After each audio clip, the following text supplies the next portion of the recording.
Assalamualaikum warahmatullahi wabarakatuh. Hai semua, perkenalkan aku Giana Fiza Azaria dari kelas 10F.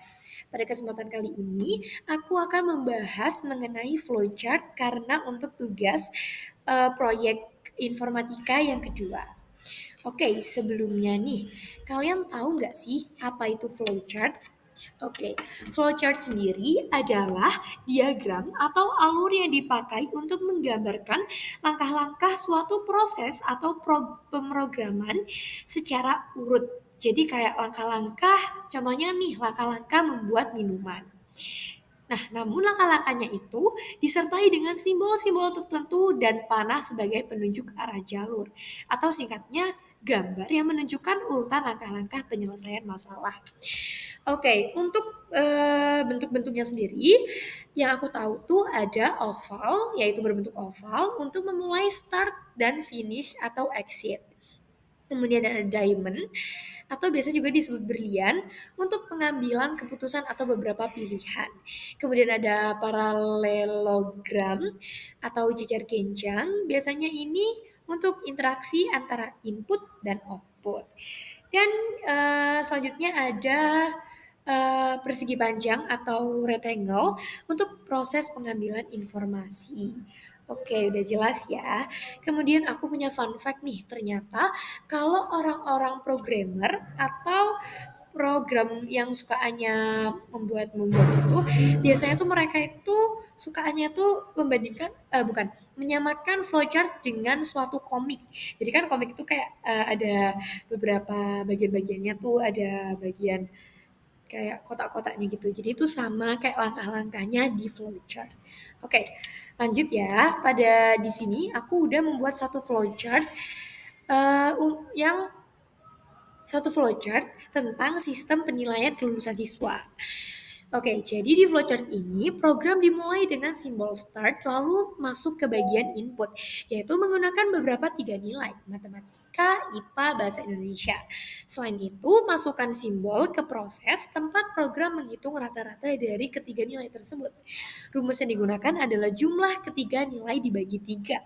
Kemudian masuk ke simbol atau dissection, yaitu proses pengecekan apakah nilai rata-rata lebih besar atau sama dengan 75. Jika iya, maka program akan menampilkan output lulus. Dan jika tidak, program menampilkan tidak lulus dan harus remedi. Setelah remedi, dianggap lulus juga. Setelah hasil ditampilkan, flowchart ditutup dengan simbol N. Jadi flowchart ini menggambarkan alur sederhana yang menentukan apakah seorang siswa lulus berdasarkan rata-rata nilainya. Lanjut ke flowchart aku yang kedua, yaitu yaitu membahas mengenai sistem penilaian prestasi siswa. Pertama, dimulai dengan simbol start, lalu program meminta input untuk menginput tiga data, yaitu nilai akademik, kedisiplinan, dan keaktifan ekstrakurikuler. Masuk ke tahap proses, program menghitung nilai akhir menggunakan bobot berbeda. Jadi ada yang 60% untuk akademik, 20% untuk kedisiplinan, dan 20% lainnya untuk ekstrakurikuler. Selain mendapatkan nilai akhir, flowchart masuk ke bagian decision bertingkat. Di sini dicek kategori nilai akhir. Jika nilai akhir lebih dari 90, predikatnya sangat baik. Jika 75 sampai 89, predikatnya baik. Jika 60 sampai 74, predikatnya cukup, dan jika di bawah 60 predikatnya berkurang atau kurang, bukan berkurang tapi kurang. Hasil predikat tersebut kemudian ditampilkan di simbol output dan flowchart diakhiri dengan N atau akhiran. Flowchart ini membantu menentukan kualitas prestasi siswa secara lengkap karena menilai tidak hanya akademik tapi juga disiplin dan ekstrakurikuler. Lanjut ke flowchart aku yang ketiga, yaitu mengenai flowchart sistem parkir otomatis mall. Flowchart dimulai dengan start, kemudian menggunakan memasukkan lama waktu parkir dalam jam. Selanjutnya masuk ke proses di mana sistem perhitungan biaya parkir berdasarkan aturan mall 2 jam per pertama dihitung 5.000 dan setiap berikutnya itu menambah 2.000. Jadi setiap bertambah dia tuh nambah 2.000. Setelah biaya awal dihitung, flowchart masuk ke simbol decision untuk memeriksa apakah total biaya lebih dari 20.000.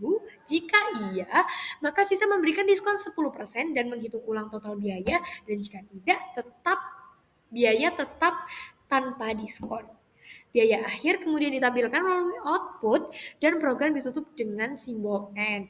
Flowchart ini menggunakan bagaimana sebuah sistem parkir menghitung biaya otomatis sekaligus menerapkan diskon jika total biaya melewati batas tertentu. Jadi gitu guys, pengertian flowchart yang dari 3 tema yang telah aku bikin. Ya, jadi flowchart itu untuk menentukan bagaimana suatu program atau suatu masalah dipecahkan melalui kayak tadi simbol-simbol tadi. Jadi semoga dari hasil pemaparan yang aku sampaikan nggak terlalu banyak ini bisa memberikan dampak positif untuk berkehidupan kita sehari-hari. Oke, mungkin cukup sekian presentasi yang aku bawain.